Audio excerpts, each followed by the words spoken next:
बच्चों, इससे पिछले वीडियो में हमने आपको ग्रहों के बारे में, हमारे सोलर सिस्टम के बारे में जानकारी दी थी। हम सोलर सिस्टम में जितने भी ग्रह हैं उनके बारे में जानकारी आपको देंगे, ठीक है, 1 बाय 1 करके। सबसे पहले आता है सूर्य। ओके, मैंने लिख दिया है सूर्य।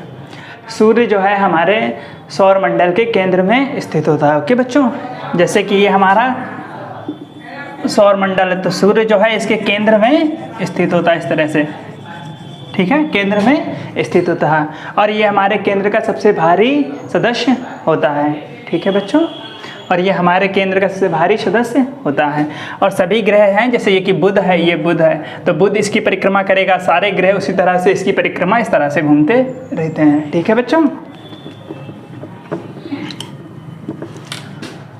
और बच्चों, सूर्य के केंद्र का तापमान 15 मिलियन डिग्री सेल्सियस होता है और यहीं उसके सतह का तापमान जो है वो लगभग 6000 डिग्री सेल्सियस होता है। तो ये सूर्य है, ठीक है, ये एकदम ठोस होता है। तो सूर्य की सतह यानी कि इधर ये सतह का तापमान जो होता है वो 6000 डिग्री सेल्सियस होता है। सूर्य के सतह का तापमान 6000 डिग्री सेल्सियस होता है। और वहीं अगर इसके केंद्र की बात करें तो इसके केंद्र का तापमान होता है 15 मिलियन डिग्री सेल्सियस। कितना होता है? 15 million degree Celsius. 15 million degree Celsius. जैसे कि बच्चे आप जानते हो 1 मिलियन में 10 लाख होते हैं, 1 मिलियन में 10 लाख, तो 1 million is equal to 10 lakh. तो इसको हम अगर 10 लाख से गुणा कराएंगे और लाख में 5 जीरो होते हैं, मैंने उसी दिन बताया था, तो 2 और 3 5, तो ये हो जाएगा डिग्री सेल्सियस।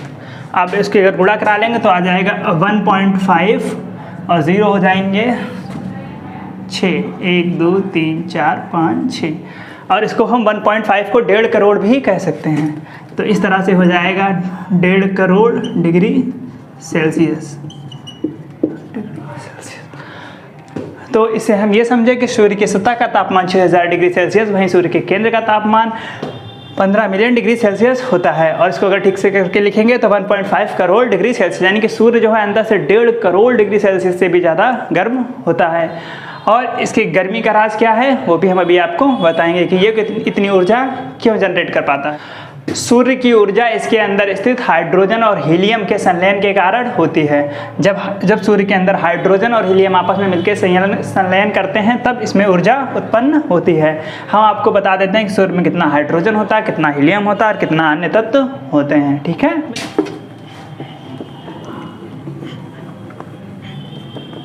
बच्चों, सूर्य में लगभग 70% हाइड्रोजन, 70% हाइड्रोजन,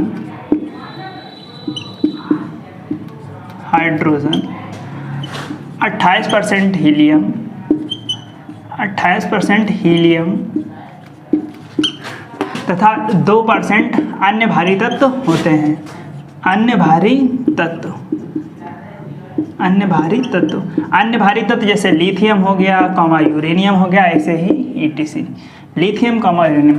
तो बच्चों, आपने देखा सूर्य में लगभग 70% हाइड्रोजन, 28% हीलियम और 2% अन्य भारी तत्व होते हैं। ओके बच्चों, और हाइड्रोजन और हीलियम के संलयन के कारण ही इसमें इतनी ऊर्जा उत्पन्न होती है। और हाइड्रोजन के हीलियम और संलयन के कहते हैं नाभिकीय संलयन, और यह वही क्रिया जिससे हाइड्रोजन बम बनाया जाता है। परमाणु बम जो होता है वो नाभिकीय विखंडन पर काम करता है, और परमाणु बम से भी ज़्यादा खतरनाक होता है हाइड्रोजन बम, जो कि नाभिकीय संलयन पर वर्क करता है। उसी क्रिया का प्रयोग सूर्य जो है अपनी एनर्जी जनरेट करने में करता है। ओके बच्चों, आई होप आप समझ पा रहे होंगे।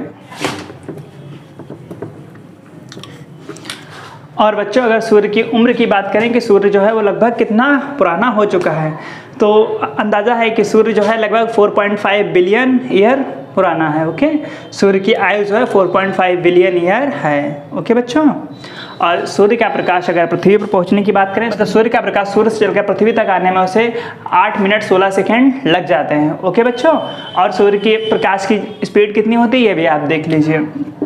तो प्रकाश की चाल जो है, प्रकाश की चाल होती है 3 लाख किलोमीटर प्रति सेकेंड। तो 3 लाख किलोमीटर प्रति सेकेंड। सूर्य की स्पीड होती है 3 लाख किलोमीटर प्रति सेकेंड। अगर इसे मीटर प्रति सेकेंड में बदलना चाहे तो क्या करेंगे, लाख में 5 जीरो, और 1 किलोमीटर में 1000 मीटर होते हैं, तो 5 जीरो ये और 3 जीरो ये, तो 8 जीरो हो गए। तो इसको हम इस तरीके से लिख सकते हैं 3 × 10⁸ मीटर प्रति सेकेंड। तो प्रकाश की चाल या तो हम 3 लाख किलोमीटर प्रति सेकंड कहें या फिर 3 × 10⁸ मीटर प्रति सेकंड। ओके बच्चों।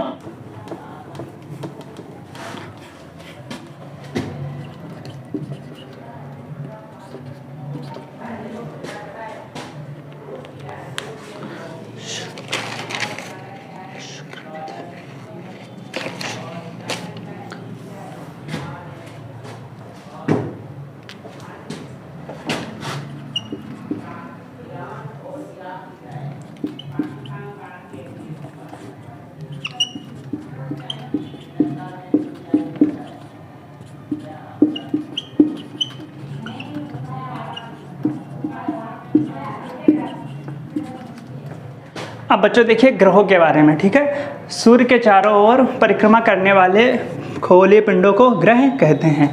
मतलब ये मेरा सन था, ओके, तो इसके तरफ जो खगोलीय पिंड इसकी परिक्रमा करेंगे उन्हें ही ग्रह कहेंगे, ठीक है प्यारे बच्चों। तो हमारे मतलब इस समय सोलर सिस्टम में 8 ग्रह हैं, लेकिन इससे पहले 9 ग्रह होते थे। प्लूटो, अब प्लूटो को ग्रह की श्रेणी से हटा दिया गया, मैंने पिछली वीडियो में ही आपको बता दिया था।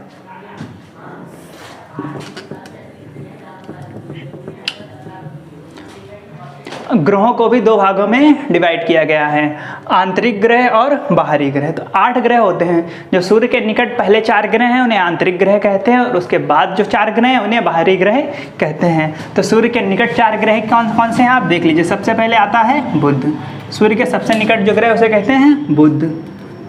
फिर आता है शुक्र, फिर आता है शुक्र, फिर आती है हमारी प्यारी पृथ्वी, और उसके बाद आता है मंगल ग्रह। तो बुध, शुक्र, पृथ्वी, मंगल, इन 4 ग्रहों को आंतरिक ग्रह कहते हैं। अब बाहरी ग्रह देख लेते हैं। बाहरी ग्रह में आ जाएगा बृहस्पति,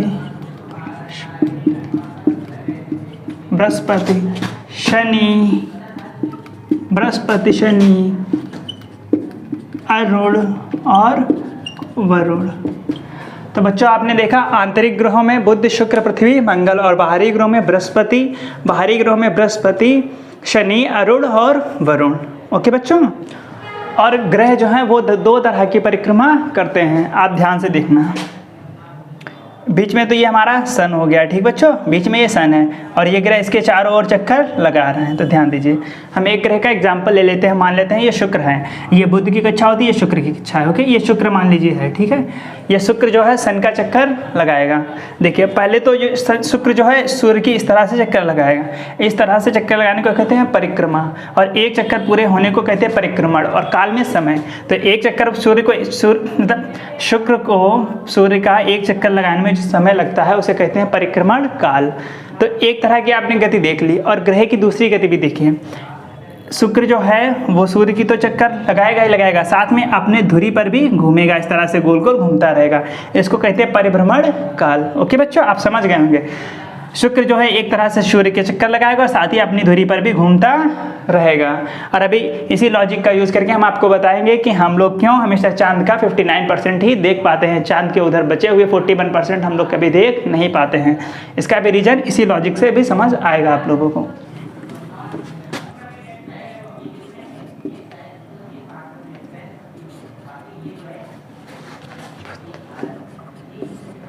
तो बच्चों अब हम पढ़ते हैं बुध ग्रह को, पढ़ते हैं बुध ग्रह को। यह सूर्य के सबसे निकटतम और सबसे पहला और सबसे छोटा ग्रह है। तो यह ग्रह सूर्य से सबसे पास में पड़ता है और यही ग्रह सबसे आकार में भी छोटा है। ओके बच्चों, इसे अपनी धुरी पर घूमने में 59 दिन का समय लगता है। तो इसका परिभ्रमण काल है 59 डेज। इसे अपनी धुरी पर घूमने में 59 दिन का समय लगता है। वहीं अगर सूर्य के चक्कर लगाने की बात करें तो ये 88 दिनों में सूर्य का चक्कर लगा लेता है। तो इसका परिक्रमण काल है, परिक्रमण काल 88 डेज। तो इससे हमें यह पता चलता है परिभ्रमण काल या अपनी अक्ष पर अपनी धुरी पर 59 डेज में घूमता है। यानी कि बुध का एक दिन हमारे 59 दिनों के बराबर होगा और परिक्रमण काल या सूर्य का परिक्रमा करने में 88 दिनों का समय लगाता है। ओके बच्चों, और इसका कोई भी चांद नहीं है। चांद कहते हैं उपग्रह को, जैसे कि हमारा चांद है उसे उपग्रह कहते हैं। उपग्रह दो तरीके के होते हैं, एक नेचुरल उपग्रह, प्राकृतिक उपग्रह, और एक कृत्रिम उपग्रह जिन्हें हम आर्टिफिशियल बनाते हैं। आपने सुना होगा कि साइंटिस्टों ने ये उपग्रह बना के लॉन्च कर दिया, वो कर दिया। तो वो उपग्रह जो लॉन्च किए जाते हैं वो आर्टिफिशियल होते हैं, उन्हें भी उपग्रह कहते हैं, और जो नेचुरल होते हैं उन्हें हम चांद भी कहते हैं। तो बुध के पास इसका कोई भी चांद नहीं है। आई मीन अगर आप बुध ग्रह पे जाएंगे तो आपको कोई भी इसका चांद दिखाई नहीं देगा। अगला ग्रह है शुक्र ग्रह। यह सूर्य की बढ़ती दूरी के अनुसार दूसरे नंबर पे आता है। ओके बच्चों, शुक्र ग्रह या सूर्य से दूरी के बढ़ती दूरी के हिसाब से दूसरे नंबर पे आता है, और इसे भोर का तारा भी कहा जाता है। और यह आकार और द्रव्यमान में लगभग पृथ्वी के जितना ही है। इसी कारण से पृथ्वी की जुड़वा बहन भी कहा जाता है। तो आपसे एग्जाम में पूछा जाएगा पृथ्वी की जुड़वा बहन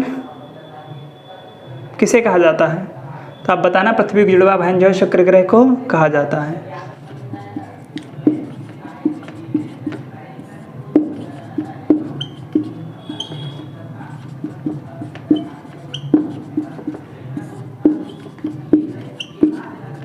तो बच्चों देखिए, शुक्र का जो है परिक्रमण काल है 225 दिन और परिभ्रमण काल है 257 दिन।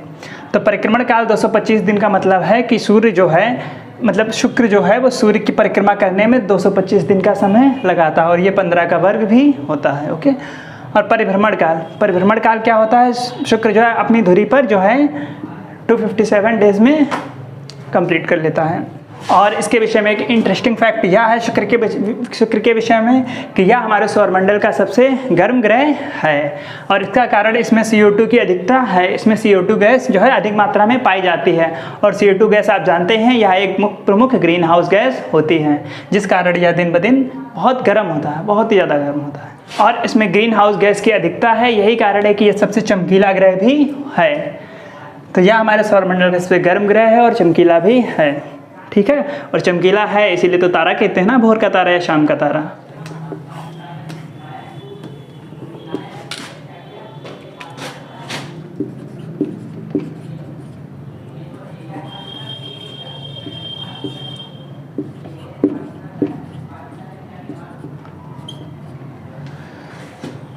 और सूर्य ग्रह का कोई भी चंद्रमा नहीं होता है। अब बच्चों नंबर 3 पे आता है पृथ्वी अगर सूर्य से बढ़ती दूरी के अनुसार देखें तो तीसरे नंबर पे आती है। कितने नंबर पे आती है? तीसरे नंबर पे। ओके बच्चों, और शायद आकार के हिसाब से ये 5th नंबर पे आती है। यह हमारे सौरमंडल का एकमात्र ग्रह है जिस पर जीवन उपस्थित है।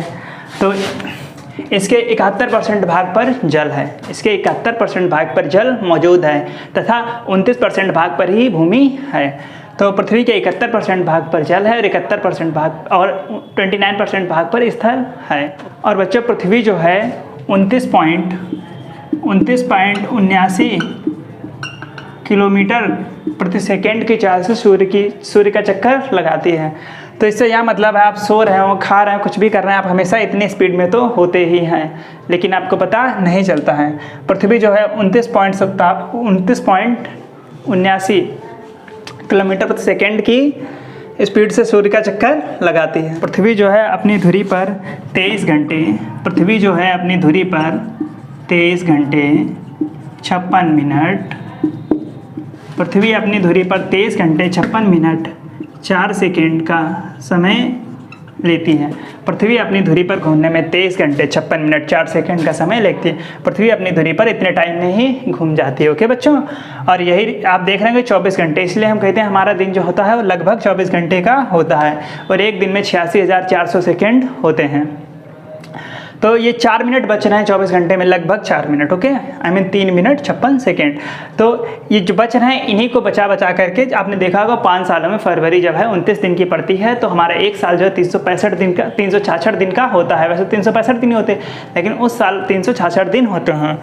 आप समझ गए 366 दिन कैसे हो जाते हैं, एक दिन एक्स्ट्रा कहाँ से आता है? तो ऐसे ही एक दिन एक्स्ट्रा हो जाता है। पृथ्वी सूर्य का चक्कर लगाने में 365 दिन 5 घंटे 48 मिनट 48 मिनट का समय लगाती है। पृथ्वी जो है सूर्य का चक्कर लगाने में लगभग 365 दिन 5 घंटे 48 मिनट का समय लगाती है और इसी कारण हमारा एक साल जो है लगभग 365 दिनों का होता है और 5 घंटे जो बच रहे हैं यही 5 सालों में होके 24 घंटे अप्रॉक्सीमेट हो जाएंगे। ओके बच्चों। और पृथ्वी का एक चांद होता है जो कि हम जिसे अपना चंद्रमा कहते हैं, प्यार से छोटे पे कहते थे चंदा मामा। तो पृथ्वी का एक चांद होता है। तो इसके अगले वाले वीडियो में हम आपको चांद के बारे में बताएंगे। तो उसमें ही आप यह भी देख पाएंगे कि चांद का 59% भाग क्यों देख पाते हैं। तो इस वीडियो में तो संभव नहीं है, टाइम हो रहा है। ठीक है बच्चों, ठीक है, थैंक यू बच्चों।